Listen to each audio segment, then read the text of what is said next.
everyone for joining us tonight. It's great to see so many people out here on this brutally cold night. So thanks. My name is Wayne Anthony. I'm on the steering committee for the CCPA Manitoba.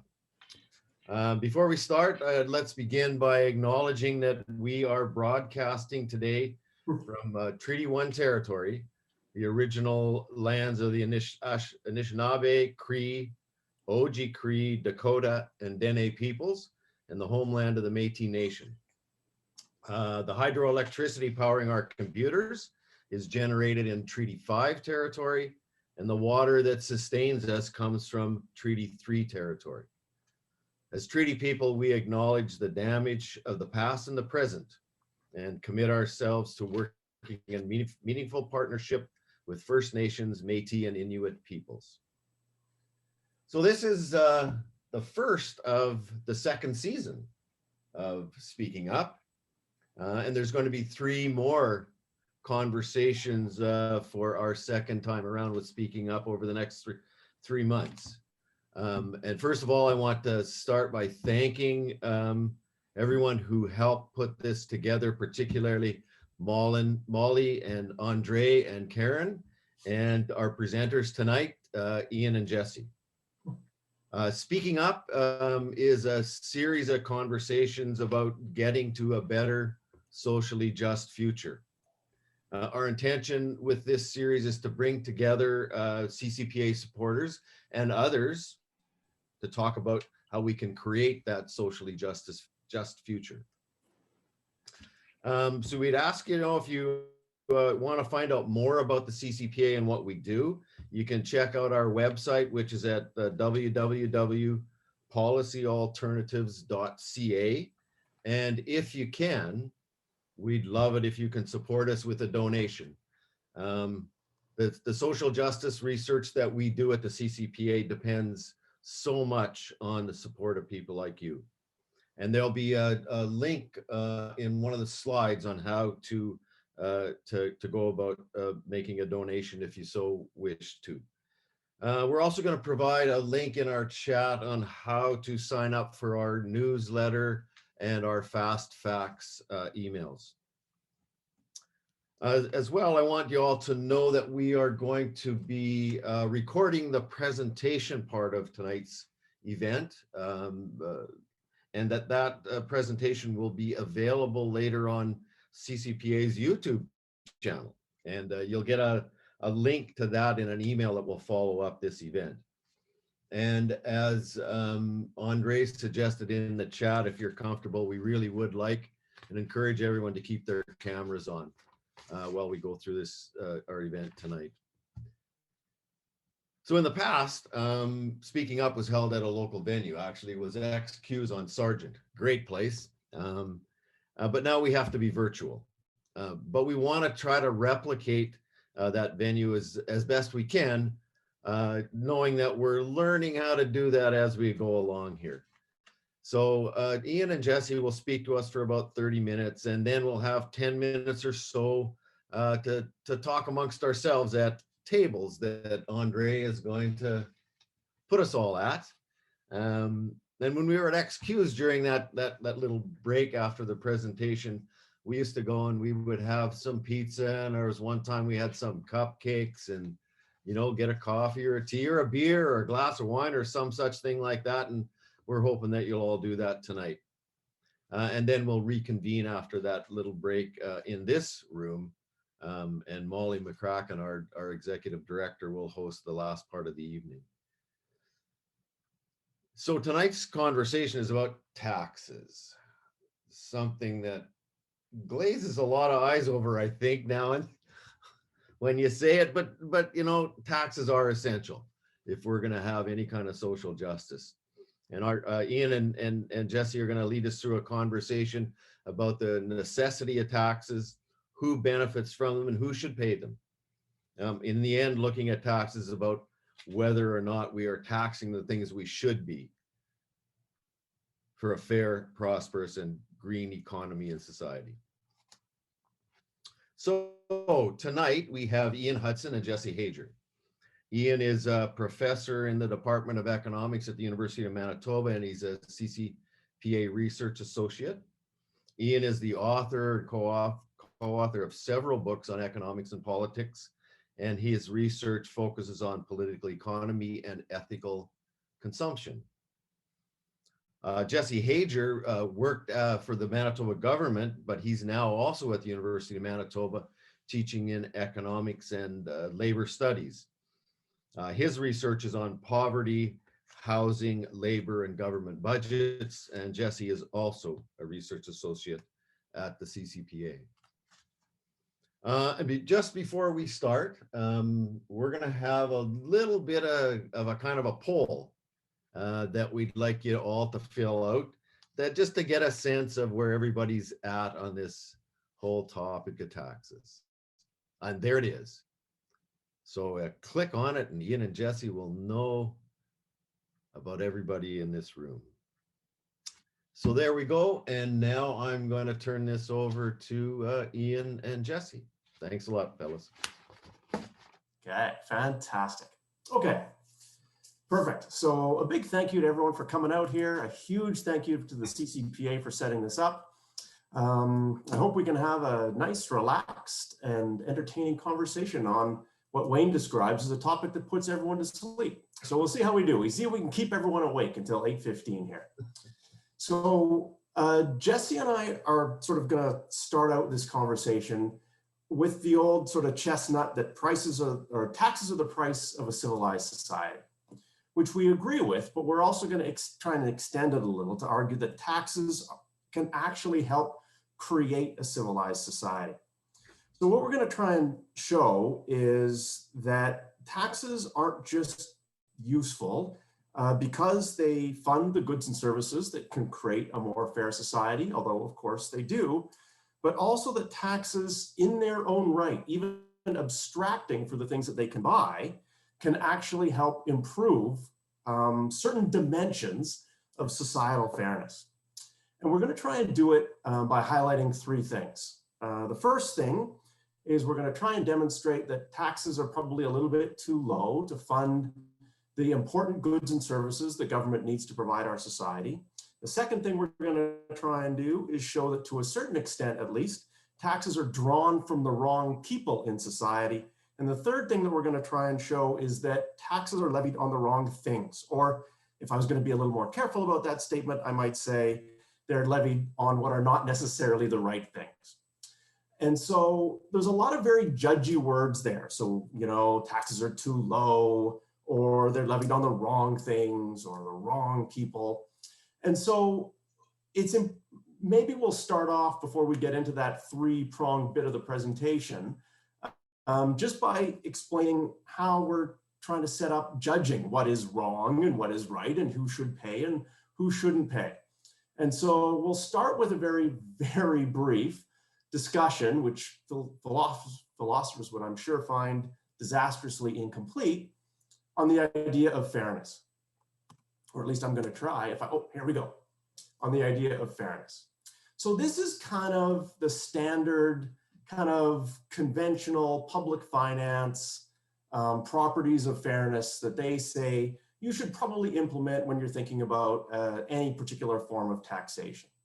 So there's two principles that often economists argue we should follow, and they're frequently quite contradictory. So the first principle is the beneficiary praise principle.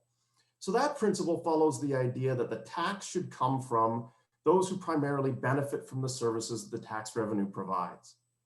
This speaks in some ways to the government raising revenue from actually the participants of the good or service being provided, and leans more towards provision of goods and services through fees and levies on particular people. So this principle is probably better suited to certain elements of government goods and services. So for example, you might be able to make a reasonable claim that it should be automobile drivers that are primarily responsible for funding road construction. That might be a tenable use of the beneficiary pays principle. But if you wanted to try and extend that into some other government goods and services like healthcare, you're probably on slightly more dangerous ground. And so there's another principle as well, the ability to pay principle. So the ability to pay principle is the idea that the more well-off you are, the more money you should pay in terms of taxes, right? And the idea here is that if you're very, very rich, paying 10% of your income is really actually less of a sacrifice for you than paying 10% of your income when you're quite poor. And so this is the justification for the progressive taxes we have on income tax. And Jesse's going to elaborate fairly carefully on the extent to which we're actually following this principle. So those are the two kind of conventional sort of public finance considerations of fairness or uses of fairness when it comes to taxes.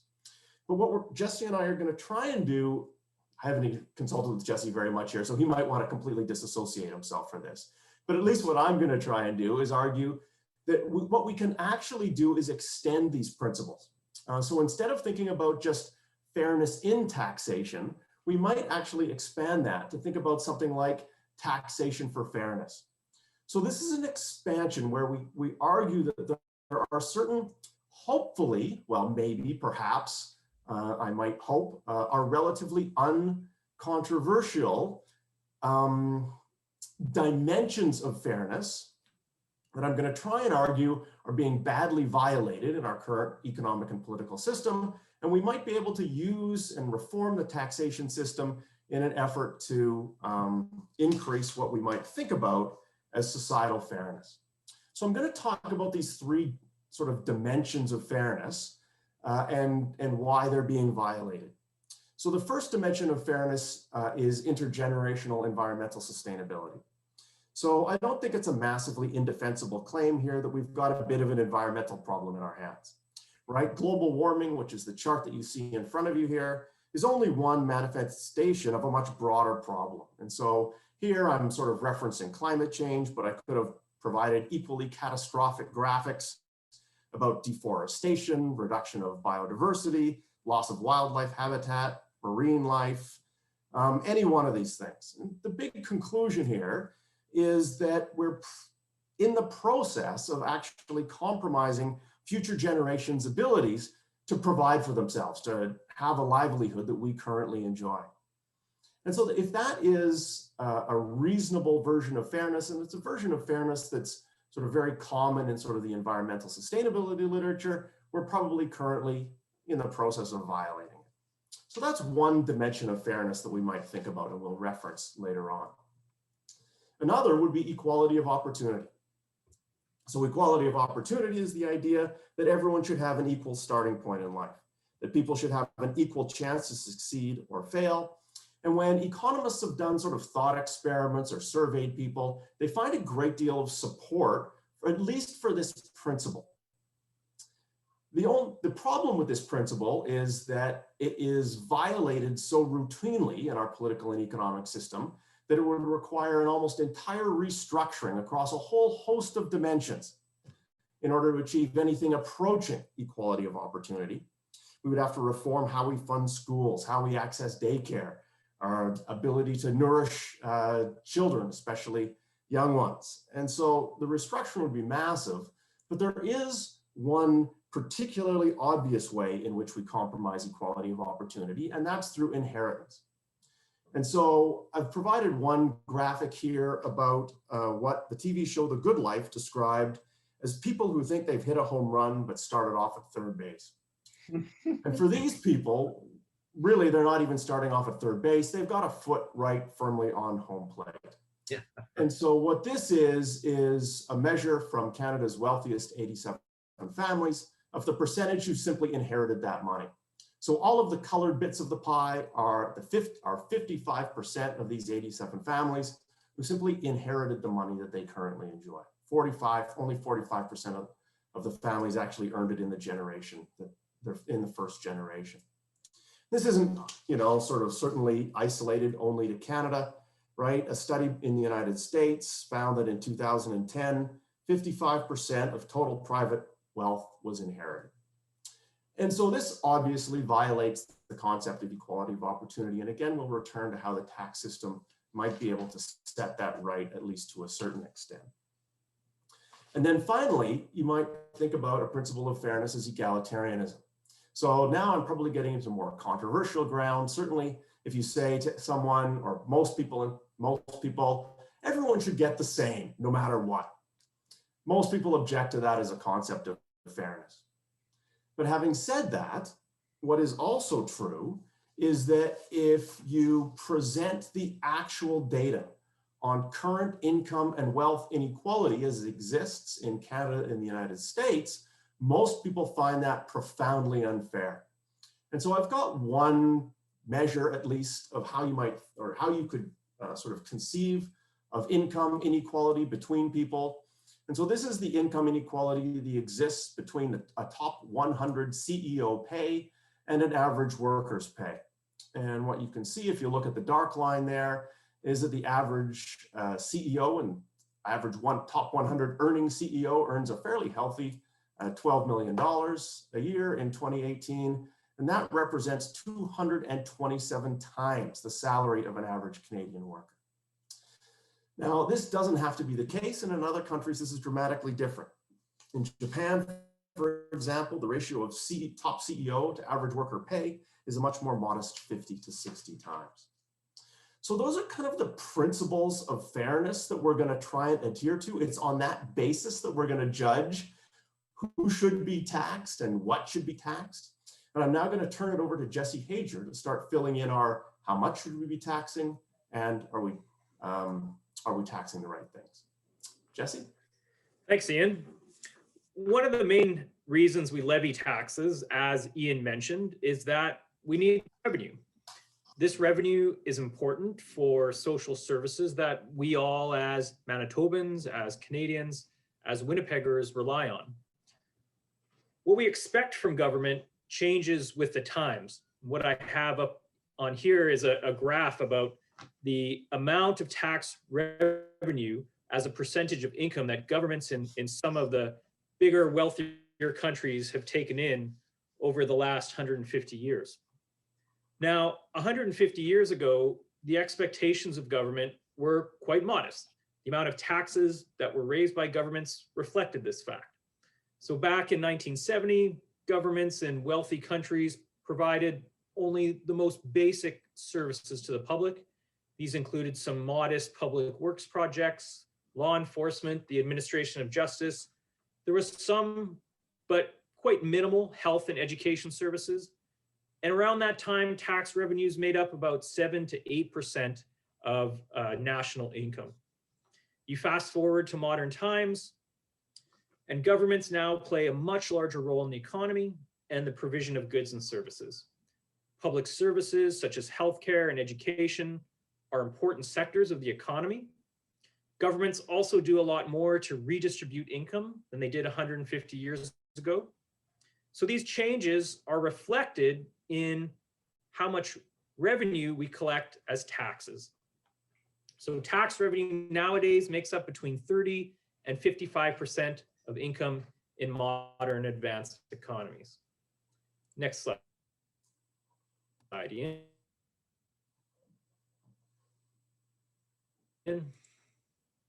Economy, as measured by gross domestic product or GDP. Our tax revenues as a proportion of the economy as measured by GDP continued to rise until around the early 1990s, but then they began to fall. They fell significantly between the late 1990s and 2015.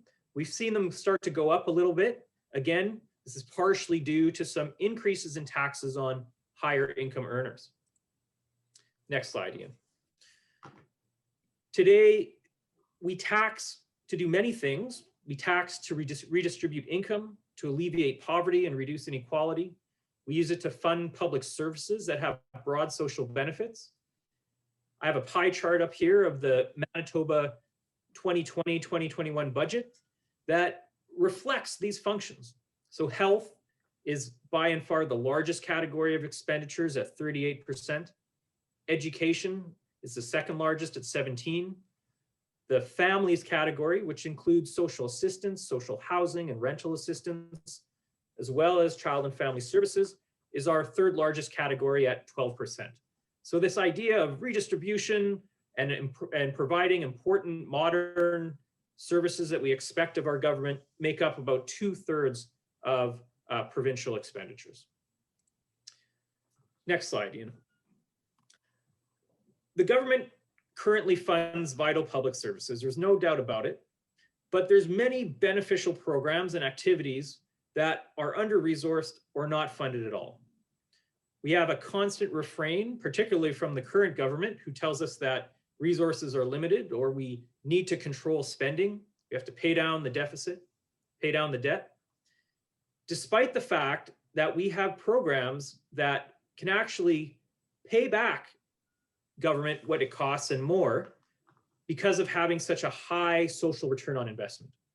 For example, high quality preschool programs staffed by early childhood educators for low-income children have huge payoffs to society that not only pay the government back, but create a more fair and equal community.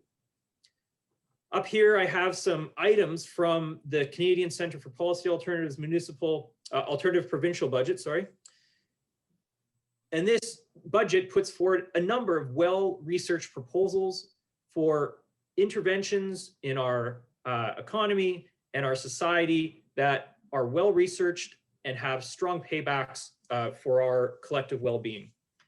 We need to transition from a fossil fuel economy. We can better support our farmers and those living in the north. We can improve food security. We need to make meaningful investments in childcare, child and family services, and reconciliation between settler and Indigenous communities. We need more social housing and programs to help the newcomer and disability communities. We need to help people leave the criminal justice system where they're currently trapped. And there's also a very strong case that we need to offer supports to those who struggle with homelessness, poverty, and addictions. Part of the reason we don't have the revenue for this is arguably we don't have enough taxes, or our taxes are not high enough. Next slide, Ian. Well, I would argue that the urgent need for investment is clear. The Manitoba government revenues, compared to the size of the economy, have fallen. Going back to 2006, this is data from Manitoba budget documents. We've seen the proportion of tax revenue compared to the size of our economy fall quite significantly. Part of this is falling transfer payments, but past and ongoing tax cuts have also taken their toll on our revenues. Now, deficit financing can play a role, especially in a pandemic crisis context like we're in today. But over the long term, if we want to implement the needed social, environmental, and economic interventions, we're going to have to do something to increase revenues.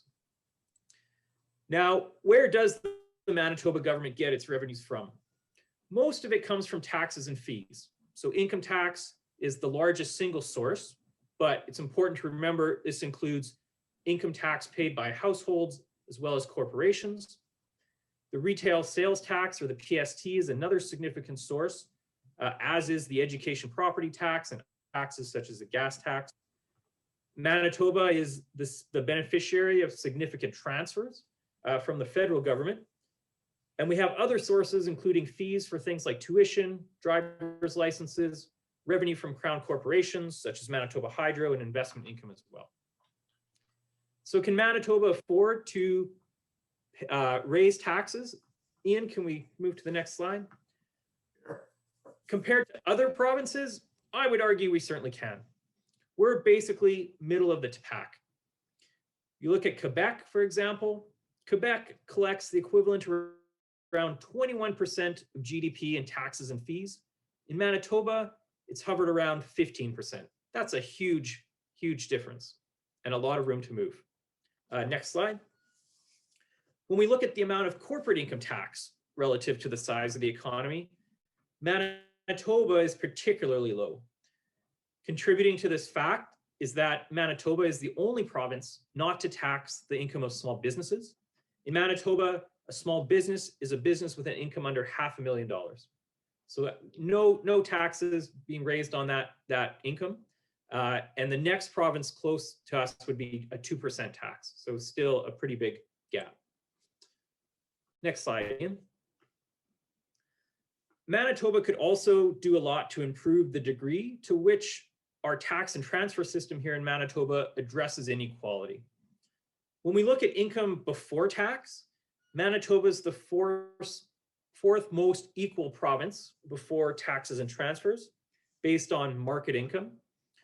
Inequality in Manitoba is reduced by 30% by taxes and transfers, so that's good, that's what we expect, but that 30% is less than average. Manitoba loses 2 spots, going from before tax to after tax and transfers, down to 6th place. So I believe Manitoba's tax and transfer system could be made more progressive to further reduce inequality in Manitoba. Now, Ian talked about the progressive tax structure, next slide, Ian, that we have in Canada and in Manitoba. Those who have higher personal incomes, they pay a higher tax rate on some of that income over a certain threshold. One way to compare provinces is to look at the top marginal income tax rate. This is just what the highest income earners pay in tax on their last dollar earned. Manitoba has a particularly low rate. It has the 4th lowest rate at around 17%. But this starts at a much lower income. So I would argue there's room here in Manitoba to add some additional tax brackets for higher income earners to have them pay some additional tax. Next slide, Ian. Now, I've done a lot of comparing here to other provinces. I think it's also important for us to remember that tax revenue, the share of tax revenue in Canada out of our economy, is well below that of many other countries. So while Manitoba is the middle of the pack in Canada, Canada is also kind of middle of the pack when we look at the global perspective. So Canada raises the equivalent of about 34% of its GDP in taxes. Countries like Sweden and France are way up in the mid-40s. These countries with higher taxes, they generally have lower inequality, and some of the highest tax jurisdictions, such as Sweden, rank as one of the most economically innovative and prosperous countries in the world. So we need to be asking not only how does Manitoba compare to other provinces, but as a country, we need to compare ourselves to other countries. I think the answers we get from these comparisons are that we have room to raise our taxes. Now, what are some ideas that could actually implement this here in Manitoba? Next slide, Ian. The 2020 alternative provincial budget had a series of proposed tax measures that would increase revenue. So they include increasing the corporate income tax rate by 1%, restoring the PST to 8%, eliminating the basic personal amount, which is a tax credit that pays out $900 million a year, and replacing that with a more progressive livable basic needs benefit. Overall, income taxes, as I mentioned, could do better with some higher income tax brackets in Manitoba. And there's also some taxes proposed in there that are specifically designed to influence behavior, such as a sweet beverage tax and a provincial carbon pollution levy.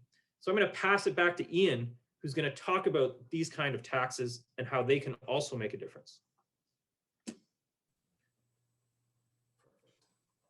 So thanks very much, Jesse. So what we've tried to do so far is just talk a little bit about raising taxes to a level that we could more comfortably fund the kind of goods and services that we wish the government could provide, and ways in which we might think about generating a more progressive tax system to fulfill the ability to pay principal a little bit better. I'll also try and return to those 3 dimensions of fairness now and talk a little bit about expanding the kind of taxes we offer in an effort to try and increase or to try and address a little bit what I've tried to argue are a little bit of unfairness along these 3 dimensions.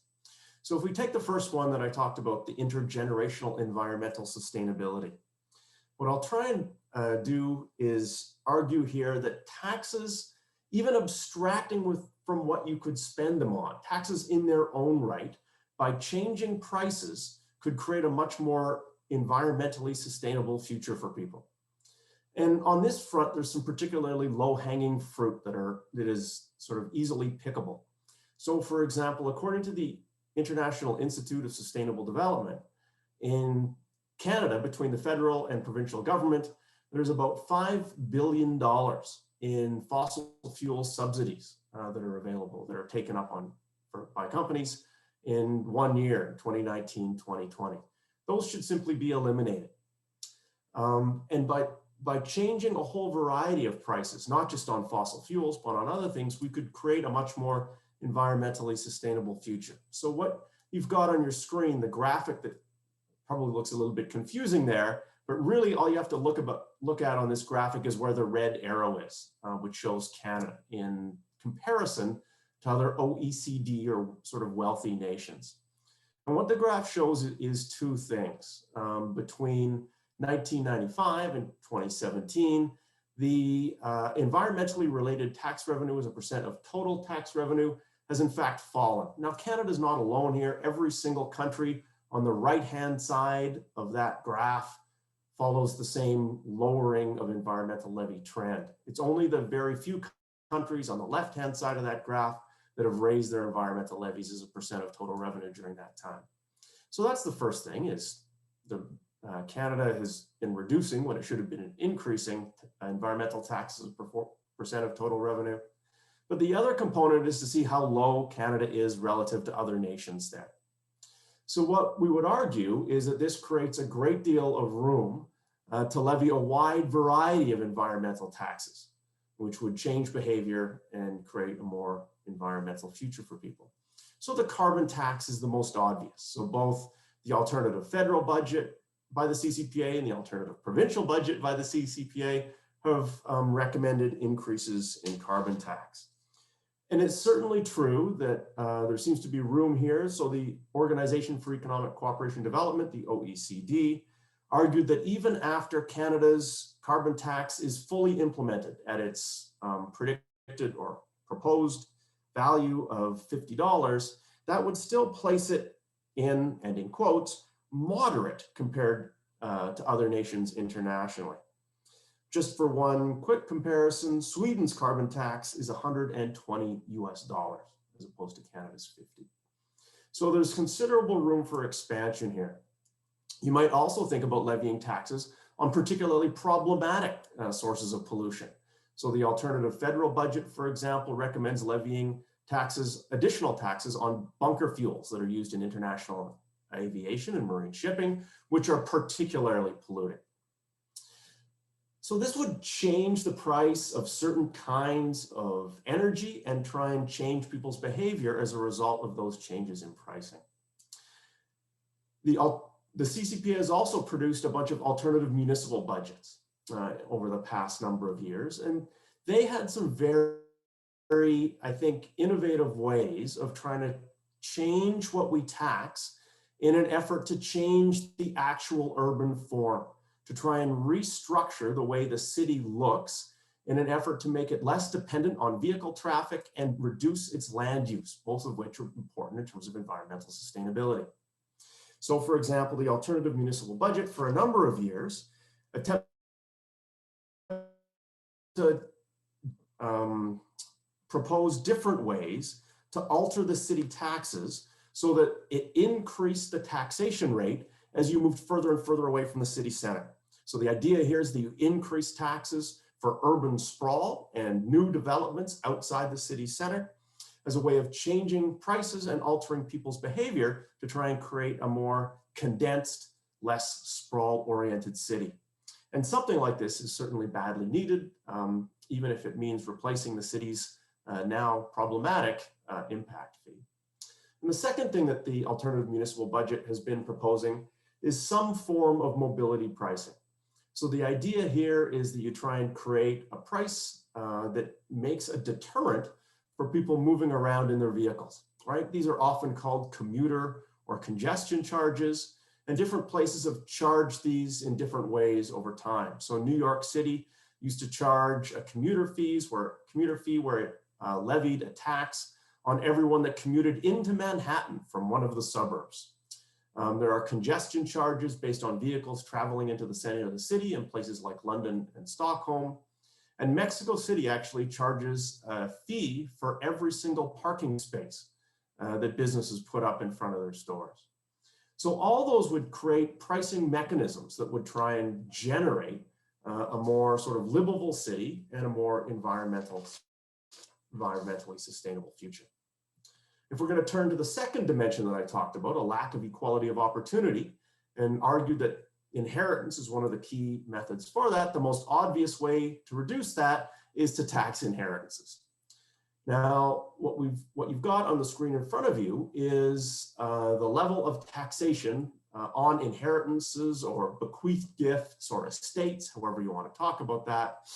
And what you can see is Canada, you might argue that Canada's got some room to maneuver here, right? Canada actually has no estate tax.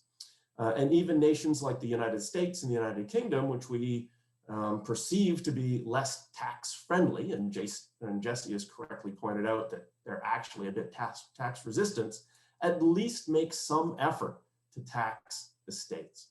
So there's a quick and easy, not remedy for inequality of opportunity, but a way to try and moderate inequality of opportunity. And then the final dimension we talked about was egalitarianism. And Jesse's, I think, made what I hope is a fairly reasonable case that we've got some room to tax people with upper incomes. Now, the problem with taxing people with particularly high incomes is that they can be a little bit slippery when it comes to their tax nationality. And so they have the ability to move funds between different tax jurisdictions to take advantage of the low tax area. And so the graph on the right shows the extent of that problem, at least as it faces Canada. And so what you can see is that corporate taxes moving to some of the bigger tax havens has increased from not being very much of a problem in 1988 to being a problem to the tune of $350 billion more recently. So there's a massive expansion here. And Canada's certainly not alone. But what's also true about the tax haven problem is, although it seems really intractable, in some ways it might not be, because there are actually not that many tax havens. In fact, there's only 10 economies that host more than 85% of what the IMF calls phantom investments, which is their word for this kind of sloshing around of finance money to take advantage of tax loopholes. And in fact, two countries, surprisingly, Luxembourg and the Netherlands, host almost half of that total. And so you wouldn't have to rein in that many countries in an effort to try and plug the tax haven loophole. And in fact, the OECD has started to try and do that with the terribly acronymed BEPS, which is the Base Erosion and Profit Shifting Treaty that the OECD is trying to get nations to agree on. And that's sort of what they've described as a work in progress. It's quite aspirational, but what they're trying to do is try and get these tax havens to increase their rates and certainly try and increase the transparency with which they operate, so that at the very least you know which corporations are shifting countries where. But some nations, a little bit sort of impatient with the OECD sort of multilateral process, have taken sort of matters into their own hands. So for example, Australia has a 40% diverted profit tax on multinational corporations that are deemed to have aggressively avoided their taxation through this kind of tax shifting to tax havens. The UK and France have placed a digital service tax on the revenues of the largest digital corporations. So this is your Googles and your Facebooks, which have been particularly slippery in terms of their tax avoidance using tax havens. And there's increasing momentum for a proposal that has been floated by some nations, including India, to move taxation of multinational corporations away from profits, which are easily shiftable, to things that are less easily shiftable, like sales or assets in a particular nation. So what they've described as real economic variables. So that would, if we could sort of address the tax haven situation, it would mean taxing the rich would be much more feasible. And then finally, in terms of egalitarianism, you might think about a wealth tax. So this was proposed by the federal NDP. And they argued that if you, we should probably tax wealth on people whose fortunes, and I guess we can probably call it fortunes if it's more than $20 million, of 1% annually. And the Parliamentary Budget Office estimated that that would generate $5 to $9 billion annually. So what we've tried to do in this last little section is just demonstrate that taxes, even in their own right, by shifting prices, by levying it on things that we find are unfair, can actually on their own increase fairness in society. So what we've tried to do here is provide some suggestions how we might start to consider a fairly dramatic shift in our tax system.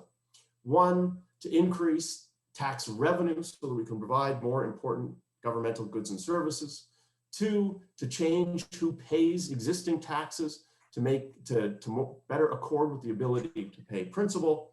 And then three, to expand the tax system, to think about taxes more broadly, and so that we can start to change prices and levy taxes on things that we think generate a lack of fairness in our society.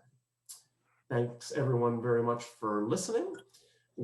I'm about to turn things over to, I think, Molly, who's gonna host, and she's gonna control everyone's breakout groups. So the idea here is that we're supposed to be at some sort of beveragey room where we all are sitting at a table and chatting away to our friends. And we're gonna replicate that with a sort of breakout group that we're gonna put people in, and they're gonna chat amongst themselves about the question. Well, you can talk about whatever you want, frankly, but as a conversation starter, we're proposing the question, what is the one change in the tax system that you would most like to see? Over to you, Molly. Great. Thank you so much, Ian Hudson, Professor of Economics at the University of Manitoba, and Jesse Hajer with Economics and Labor Studies at the University of Manitoba. Thank you both for that excellent presentation.